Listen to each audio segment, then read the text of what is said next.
আমি বন বিভাগৰ বিৰুদ্ধে বা বনমন্ত্ৰীৰ বিৰুদ্ধে আজি প্ৰতিবাদ কৰাৰ কাৰণেই হৈছে আমি দেখিব লৈছোঁ এই অঞ্চলত আগাৰকাটা বৃহত্তৰ অঞ্চলত সদায়ে হাতী মানুহৰ সংঘাত চলি আহিছে।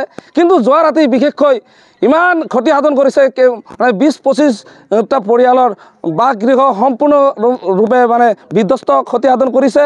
লগতে ঘৰত যি যাৱতীয় বস্তু আছে গোটেইখিনি ভাঙি চুৰমাৰ কৰিছে। টিভি ভাঙিছে, বাইক ভাঙিছে, চাইকেল ভাঙিছে আৰু ঘৰত থকা ধান সামগ্ৰী বা খোৱা বাচন বৰ্তন সম্পূৰ্ণ ধ্বংস কৰিছে। সেই ক্ষেত্ৰত আমি আজি প্ৰতিবাদ কৰিছোঁ যে বন বিষয়াসকল আছে যে বন বিভাগ বোলে এটা বস্তু আছে, অকৰ্মান্য বিভাগ, কোনো গুৰুত্বহীন এই বিভাগটো কোনো দায়িত্ব নাই। ইয়াত বন বিষয়া যদি কৰ্মী নিয়োগ কৰিছে ৩-৪জন আছে, তেওঁৰ লগত হাতী খেদোৱাৰ কোনো সামগ্ৰী নাই। তো আমি ধিক্কাৰ দিছোঁ এই চৰকাৰখনক যে এই যে আমাক লৈ হেঙেজালি খেলি আছে এয়া বন্ধ হ'ব লাগে। হাতীৰ মানুহৰ সংঘাত মানে দিনে নিশাই বাঢ়ি আছে। এই সন্ধিয়া হোৱাৰ লগে লগে এই নিদ্ৰা হৰণ হৈছে এই অঞ্চলৰ ৰাইজে। তো আমি কিমান আৰু সংঘাত ভুগিম, কিমান সংঘাত ভুগিম সাধাৰণ ৰাইজে। তো আমি মানুহ কেইবাদিন আগতে ইয়াত মানুহ এজন মৰিছে আৰু এই যোৱাকালিতো অলৰেডি মানুহ অলপৰ পৰা বাচিলে। এটা সৰু বাচ্চা আছিল, এমাহ হোৱা নাই, কোলাত এই কেঁচুৱাটো লৈ কিবা কৰি মানে বাচিব হৈছে। অকণমানৰ কাৰণে মৃত্যুবৰণ কৰি নাই। কেইবাটা পৰিয়ালৰ মানুহ মানে অলপৰ কাৰণে বাচিছে। ৰাতিৰ ভিতৰত মানে আক্ৰমণ সন্ত্ৰাসবাদী যেনেকুৱা আক্ৰমণ তেনেকুৱাই হাতীয়ে চাৰিওফালে আগুৰি ধৰিছে। এই ঘৰৰ মানুহবোৰে কিবা কেনেকৈ বাচিল মানে ভগৱানে ৰক্ষা কৰিছে যেন আমি অনুভৱ কৰিছোঁ। তো বন বিভাগ যদিও আছে ইয়াত মোটামুটি 200ৰ ওপৰত মানে জাকটোত আছে। 4-5-6টা ভাগ হৈ হাতীবিলাকে আক্ৰমণ চলায় ৰাতি। তো বন বিভাগ এটা 3-4জন এটা দল পঠিয়াই এতিয়া কোনো কামেই নাই, সিহঁতে ৰক্ষণাবেক্ষণ দিবনে, হাতীও খেদাব নোৱাৰে। তো আমি বন বিষয়া তথা অসম চৰকাৰ BTR চৰকাৰ অনুৰোধ জনাইছোঁ অনতি পলমে এই হাতী মানুহৰ সংঘাত যি অন্যায় কৰি আছে এই সাধাৰণ ৰাইজৰ ওপৰত এইটো বন্ধ হোৱাৰ সম্পূৰ্ণ ব্যৱস্থা কৰিব লাগে।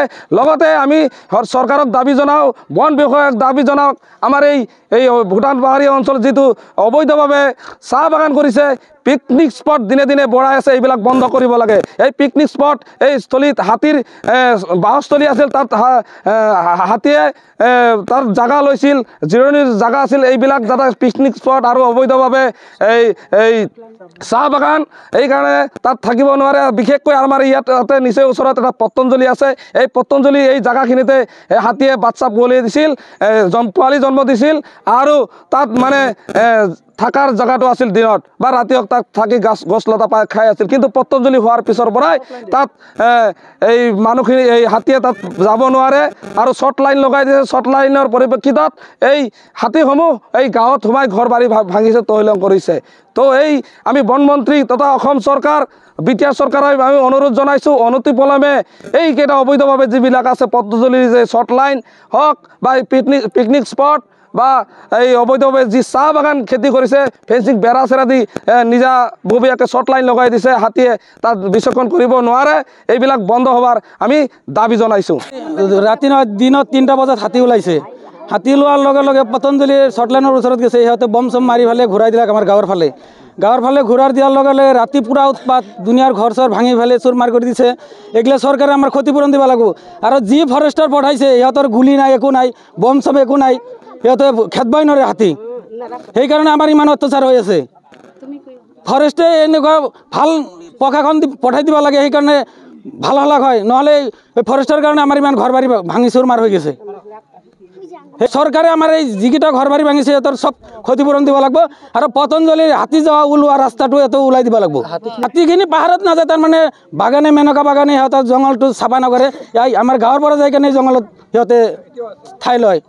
এতিয়ালৈকে মেনকা বাগানত হাতীকেইটা চব 150-200 হাতী আছে। কৈছিল মানে আমি সন্ধিয়াৰ পৰাই হাতী আহি আছে। পাছত আমি টোপনি যোৱা নাছিলোঁ। পাছত ঘৰত সোমাই আছোঁ, হাতী আমাৰ ঘৰত আহি পেলাই আমাৰ ঘৰৰ লগত এক ঘৰ ভাঙছে আৰু আমাৰ বেৰাটো ভাঙছে আৰু চুকেছ আছিল তাৰে পৰা পৰি পেলাই চুকেছখনো ভাঙছে। পাছত আমাৰ ঘৰ চৰ ভাঙি পেলাই মই অলপৰ কাৰণে হাতীৰ লগ পোৱা নাই মোক। মই কিবা কেনে দাউৰি পেলাই পাছত হাতীৰ পৰা ৰক্ষা পাইছোঁ। আৰু এইটো ঘৰত আগতো কৈছিলোঁ। আৰু আগৰ পৰা হাতীৰ উৎপাত আছিল, কিন্তু এনেকুৱা অত্যাচাৰ কৰা নাছিল। পাছত এই পতঞ্জলিৰ মানুহে হাতী ওলাই যোৱা ৰাস্তাত শ্বৰ্ট লাইন দিছে, শ্বৰ্ট লাইন দিয়াৰ কাৰণে হাতী ওলাই যাব নোৱাৰে। পাছত ইফালে বস্তিত সোমাই আমাৰ ঘৰ চৰ ভাঙি ফেলে আমাক মানুহ পাইলেতো মাৰি দিব, মানুহৰতো ভয়, মানুহ কেনেকৈ যে পলায়। আৰু ইমান ঠাণ্ডাত আমাৰ ভৰি হাতত তত নোহোৱা হৈ গৈছোঁ। চাইছোঁ বহুত দুখ লাগিছে মোৰো, যিহেতু 10 মাহীয়া বাচ্চা থকা এটা ঘৰ, এইটো একমহীয়া ঘৰ, বাচ্চাৰ ঘৰ, ইয়াত আজি ৰাতিত এটা ঘৰৰ পৰা বাহিৰত ওলাব লগা হৈছে। হাতীয়ে সম্পূৰ্ণ ঘৰ ভাঙি দিছে। আজি ঠাণ্ডা দিন হয়, বহুত ঠাণ্ডা পৰিছে। এতিয়া মই চাইছোঁ কাপোৰ চাপোৰ চব নষ্ট হৈছে। মই ইহঁতক ঠাণ্ডাৰ কাৰণে আমাৰ কম্বল চম্বল মই দি দিম, আৰু বহুতৰ খাদ্য খাৱাৰ কাৰণে এতিয়া চাউল নাই, কিবা নাই, অলপ মোক জনাইছে। এই হিচাপে মই চাউল দালি যি পাৰোঁ আৰু কম্বল চম্বল লগতে অলপ ব্যৱস্থা কৰি দিম।